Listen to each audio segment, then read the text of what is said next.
Hey there, welcome to another Curtis Stage video tutorial. Today's tutorial is in Photoshop, and we're going to be working with the patch tool. This is kind of an advanced patch tool technique, so let's get started. So we're going to want to open up two images in Photoshop. I have those available for you in Canvas. So the first image is this image of Tom Cruise. The second image is of this Nepali woman.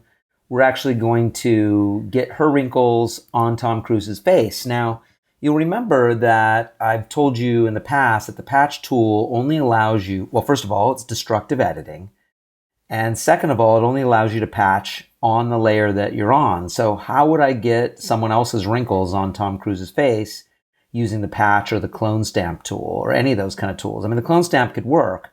As you saw from the previous tutorial, I could clone from one image to another, but with the patch tool, I can't, and I really want that power of the patch tool with this blending, where it blends the pixels together. So let's do this. Now, the first thing you want to remember when you're using images is you want to get images that are about the same size in pixel dimension. So these images are both large. Let's have them side by side. So I'm going to go up to View up top, and I'm going to go to Arrange, and I'm going to say 2 up vertical.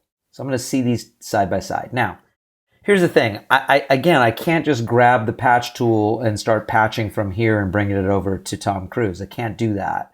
So what we're going to have to do before we bring her in, before we bring any of her wrinkles in, is we're going to have to do a little trick in Trick Photoshop. So we're going to get her on the same layer as Tom Cruise. Here's how we're going to do it. So what we want to do is unlock our bottom layer here of Tom Cruise. I'm not even touching her yet. In fact, I'll go back to Window, Arrange, and Consolidate. I just want to focus on this right now. So what I want to do is I want to extend this canvas out to fit her on it. So it's a little trick that you can use to make the patch tool work from one image to another. So what I'm going to do is I'm going to go to Image, up top, Canvas Size. When I go to Canvas Size, I'll move this out of the way. I want to increase canvas size to the right or the left. In this case, I'm going to pick the right-hand side. So let me go inches here so I can see this in inches. You can see that this thing is 27 inches wide if I was going to print it out, whatever. I don't really care about the height. I'm going to double this, or more than double it maybe. I'm just going to make this 50 inches wide. So I'm adding 25 or so inches to this. And then what I'm going to do is I'm going to see this little button right here. I'm going to put it right there, and that's telling Photoshop to add the canvas to the right side of the frame. If I put it over here, it would go on the left side. If I put it up here, it would say add to the top or bottom, right? So I'm going to put it over here, and then I'm going to click OK. And it just added that area for me. You can see in the layer stack, it's transparent here. So perfect. Now I can bring in the Nepali woman. So let's do that. Now I don't need the whole picture over here. Let's go back to Window, Arrange, 2 up vertical. I don't need the whole picture. In fact, I'm going to go to my Move tool, click on the Nepali woman, zoom out, Command minus, zoom out on Tom, Command minus. So I'm seeing them both side by side. I only need her face. I don't need this whole scene here. So I'm going to go to the rectangular marquee tool. This will give me marching ants. I'm going to draw just around her face and ears, just what I need, maybe her neck as well. And I'm going to go to, just like we did in the Cubist tutorial, I'm going to go to the Move tool. And now I'm going to drag this from here to here. Perfect. So you can see that their faces are about the same size. Again, this works well when your images are relatively the same size in pixel dimension or inches dimension. Okay, now I don't need this open anymore, so I'm going to close the Nepali woman, and I've just got Tom Cruise. Now, the patch tool still won't work here. I've got 2 separate layers. The patch tool is not going to work with 2 separate layers, so I've got to merge these layers down into one layer. And that's good because I'm not even interfering with the Tom Cruise composition here. So I'm going to go over to Layer up top, and I'm going to say Merge Visible or Merge Down, either one. You can see the keyboard shortcut is Command E or Shift Command E. So I'm going to say Merge Down. Okay, so now that I have them both on the one layer, now what I want to do is, I don't really want to go to the patch tool, right? I mean, the patch tool is what we're using, but we're going to go to the Content Aware Move tool. It is the patch tool essentially, it just allows me to patch and move objects. So what I want to do is I want to go to move here, extend. I could pick extend if I'd like. So I can go here and pick extend, and I'm going to increase the structure, increase the color. So 7 on the structure, 10 on the color. And I'm going to grab some wrinkles here and drop them over here. Now when I do that, it has the option for me to, of course, transform this, and then I can hit the check mark or return on my keyboard, and there I go. I've got a blend going. Now we'll get fine-tuned here in a second. So I can go through here. I don't want to just grab her whole face. I want to do parts. So I'm going to go here, grab this. So it's essentially the patch tool. It's just the content aware tool is the new version of it. So I can make this bigger. I can rotate it by hovering my mouse kind of there. And then I hit the check mark or return on my keyboard, and then it'll apply that. So Command D, deselect, and you can kind of see it. And if I zoom in, right, Command plus, zoom in, I can see where I need to kind of like work on. Okay, so I've got those basics down. So I want to get in here, maybe grab, right, something, get this area right here, kind of cheek area, and I'm going to zoom out. Use my space bar to move myself over. Get this kind of in here. I'm going to try to line it up with his creases and his mouth. They don't have the same size. So I'm going to just expand this a little bit bigger and kind of line that up like that. And then hit the check mark. And great. Now I've got that going, right? Looking pretty good. Now again, we'll clean this up here in a second. I'm not going to do this whole face. You get an idea here. The great thing about the patch tool and the content aware tool is what's happening is it's blending pixels, right? Photoshop is, I mean, I can go the other way and get the wrinkles off her face, right? I could take his face and make her look younger. So I can go either way. The idea is that it's looking at the difference between pixels and blending them together, right? So let me go here and get this. And I do it in kind of chunks like this so I can size things down as needed. So let me go over here. Get that, so it's kind of a deep wrinkle there. And it's going to pick up the color tone on his face, right? It's pretty good. Okay, so now I want to go in, and this is where I can kind of fine tune, and I'll just do a little bit of this. I think you're getting the idea of it. I don't want to see any lines in here, and this is where I'm going to move back to my healing brush tool. I can use the patch tool now as well, but I'm going to move to the healing brush tool and really get those lines looking a little better. So what I want to do is I'm going to make my brush bigger with the brackets. Remember with the healing brush, what I want to do is I want to sample. So that's Option, click, and pick up pixels. So I'm going to sample right in here, and then I'm going to click here and kind of paint. And it's going to repeat some of that stuff. So I don't want to, kind of sample in the same place all the time, but my goal is to try to blend this a little bit better. So let me get up in here, and you can make your brush a little smaller if you need to. So down in here on the side of his face, I'm going to make my brush bigger. And it's about picking up pixels and then dropping them. And remember, it's blending. So the clone stamp tool doesn't blend. The clone stamp tool just copies, right? This actually blends. So I'm going to pick up pixels right here. I want to get this face texture. I don't know if I want that line again. So let me find a face texture somewhere else. Let me do this. Let me zoom out. Find just maybe, that's going to probably have to be it. Maybe from over here, I'll copy over here. And then you can see that if you look, my cursor over on her, the little plus is showing up. It's showing me where it's painting from. So wherever I put my cursor, so I'm kind of taking this and kind of adding, and it's kind of blending together. So I'm painting over here.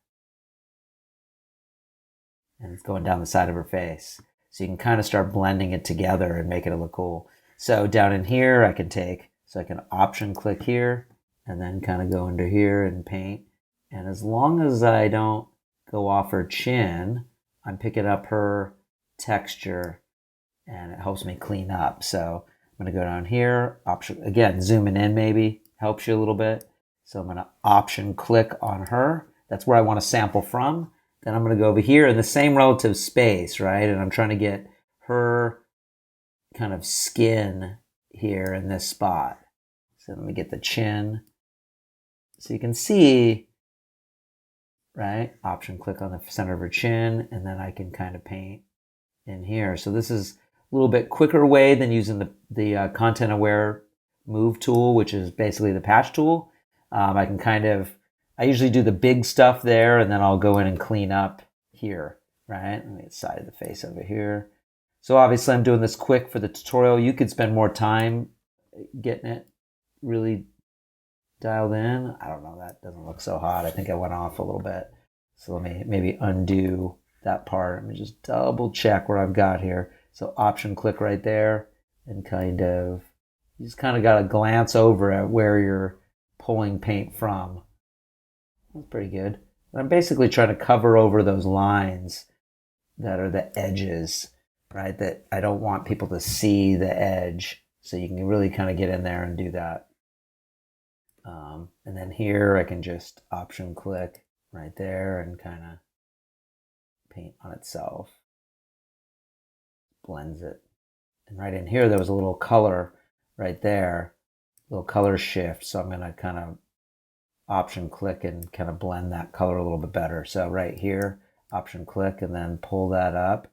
It'll kind of blend the color just a little bit. You don't want to look in too repeaty. So watch what I'll do here is, so when I say repeaty, right, I don't want it to have that repetition right here. So I'm going to option click here and kind of go back in and do that. I don't do full giant swaths of face because then you can start seeing, look, I don't want that repeating there. So I want to get that out of there. That's a dead giveaway that something's happening. I don't know, here it looks pretty good, but I'm just going to kind of option click and kind of paint, get that a little bit better. This could use some texture from her over here. So I'm going to option click over here. And again, I'm on my healing brush. My mode is normal, right? Pattern, I'm sampled right here. And then I'm going to click and try not to go off the side of her face. A little bit off the edge of her face right there. So let me just do a little bit of it. Let me see. Yeah, I don't have much. Their cheekbones are similar. If you look, right? It's kind of why I picked her. This is pretty good. You get over here, closer to her ear, option click, and then over here. And I don't know what the heck's going on down there, but you're starting to get the point. So now, right, looking kind of cool. I would probably get, her face, nose. I would start doing all this stuff. Let me show you one other thing too, just as if he was getting older. So let's say I was finished. Let's say I kind of really went through and spent some time getting his forehead. And I don't have to just use the wrinkles from her. I could bring in another picture and have multiple old people in here and take from each of them, right? Okay, so let's say I've got the wrinkles situated. I've done his whole face. I'm kind of fast forwarding here. Now what I want to do to get rid of her is I don't want to just like delete her in here. I'm just going to crop. So I'm going to go over to the crop tool right over here. So the crop tool looks like this. And then what I'm going to do is just drag this edge of the crop tool over and hit the check mark and gone. I didn't get it perfect there, but you can see I can go back to the crop tool, do it again, and just crop that. And I'll just go in a little bit further and check. Done. Like she was never there. If you look at my layer, you don't see her at all. Now, the last thing I'll do in here, and I've done this before with you guys, we did this in class, is I went to filter, and then I went to liquefy. And we can, one of the hallmarks of getting older is things change a little bit, right? So, or maybe a lot. So what's cool with it is they have this face area right over here, face tool, and I can click on certain things. So let's say I click on this eye right here, and I can drag and make the eye smaller, right? I can click in here, drag, make the eye smaller, kind of droop this, kind of get this smaller here. I can go in here, make the face skinnier or wider. I can go to the ears. This is I think, and then go down here, kind of whatever, right? I can go to the nose and kind of do that and widen the nose a little bit. I can go to the mouth. I don't know. I'd probably leave the mouth like that. They don't have a lot of jowl things going on. So there's no, make someone old deal. But watch this on the mouth. I can go over here and I can make smile happen, or I could kind of not make a smile happen. I can make the upper lip kind of down a little smaller, and the lower lip, I can bring that in just a little bit so that, thinner lips. Mouth height, I can kind of change the mouth height there so it's thinner. Let's go to that nose again. So nose height, I think I did everything on that. I don't think I got anything left to do there. Face shape, you can see the forehead. I could kind of make the forehead, I can make the forehead bigger. I can make the chin height again. So there's lots of little options in here. So one of the things you can also do is you can go over to some of these tools over here and see what they do. So you've got, I kind of like these pucker and bloat tools. So if I want to use the bloat tool, I could make the nose, get a little bit more, large, right? I can kind of do this. I could make the ears, let me kind of paint down here. I could kind of make the ears, I don't want to do that. That's going to do that. So what I want to do is push the ears down. So I'm going to just take these ear lobes. I went to this tool right up here, this little kind of push forward warp tool, pushes it and pulls it. It's kind of cool. So I can drop the ear lobes down and kind of get in here and make those ears bigger. I can kind of get in here and, drop the, too much, drop the eyelids down a little bit, drop the eyelids. Right, get the forehead down a little bit, maybe the mouth, the jowls are getting a little, you don't want to go too far because it will start blurring things. So if you kind of go crazy with this, you get a lot of blurs. You kind of want to do it very, you want to zoom in and kind of, just do it very incrementally. If you get crazy, it's going to start doing that. Now that's fun, but we probably want to, if you're trying to make things look a little realistic, you're going to want to go, see, I'm a little blurry right there. I kind of grabbed that nose a little bit too much earlier. So you just kind of want to go little bits at a time, right? So if I'm going here, I don't want to, I kind of like pulling stuff, but you don't want it to have a camera blur to it. So pretty funny.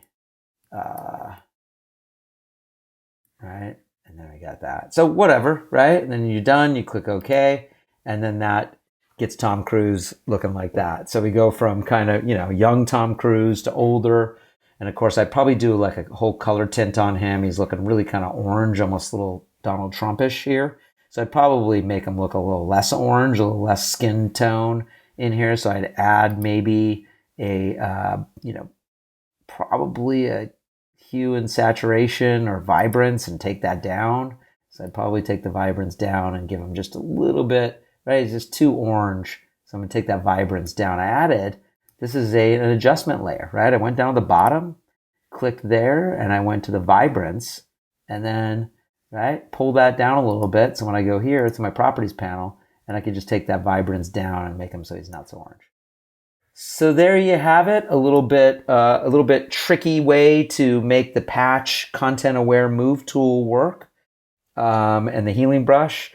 So by using, you want to use multiple images with these tools, and you can't unless you put them together on the same layer and merge them. All right, so that's been another Curtis Stage tutorial. We'll talk to you soon.